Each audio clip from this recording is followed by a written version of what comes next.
all know Carmelo Anthony, the basketball player, the NBA legend, 10-time All-Star, and one of the best and most polished scorers the game has ever seen. But in this interview with Danie Laurel, we get to see Melo in a different light, as a businessman and a philanthropist. Let's watch this. When you look online, I love seeing these pictures of you with, your banana boat crew, visiting vineyards, tasting wine. You even have a podcast where you're asking what's in your glass. Yes. You need to tell us, where did this specific passion start? Early on, I would say probably 15 plus years ago. Oh, wow. I've started just drinking wine. Started collecting, I realized I'm just drinking the wine that I buy. So, I'm spending Getting expensive. I'm spending a lot of money on these wines and things that I like to do, but why not transition that into making it a real business? So it took me a while to figure out what was the strategy, what was the business, but me and my partner, we did it. We look at the wine as it's a social drink, right? It's something that you do socially. It's something that we can bring groups of people together and socialize and have fun. From wine to your clothing line or apparel line, if I could say, what I loved about it is it's not so trendy. It's not all about the fashion. It's more about the mindset. But then I was wondering, are you always mellow? Have you always been mellow? Is this like a life mindset that you can say you consistently have? So stay mellow is more of it's a mindset, right? It's a movement.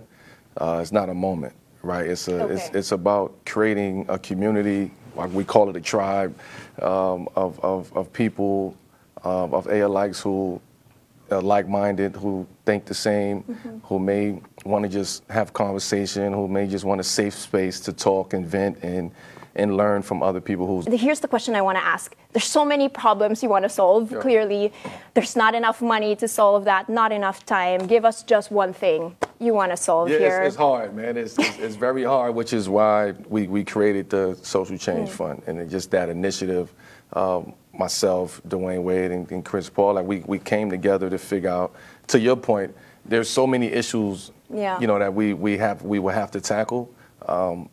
But we all have to just pick our lane and pick our issues and pick our causes that we want to deal with and bring and make impact and make change to. Because if we try to change the whole world at one time, we're going to fail at it. And we're not going to have the impact that we want. When you see people and they say thank you, for changing my life, for changing the way that I think, or changing the way that I move day to day, to me, that's when you have a real impact.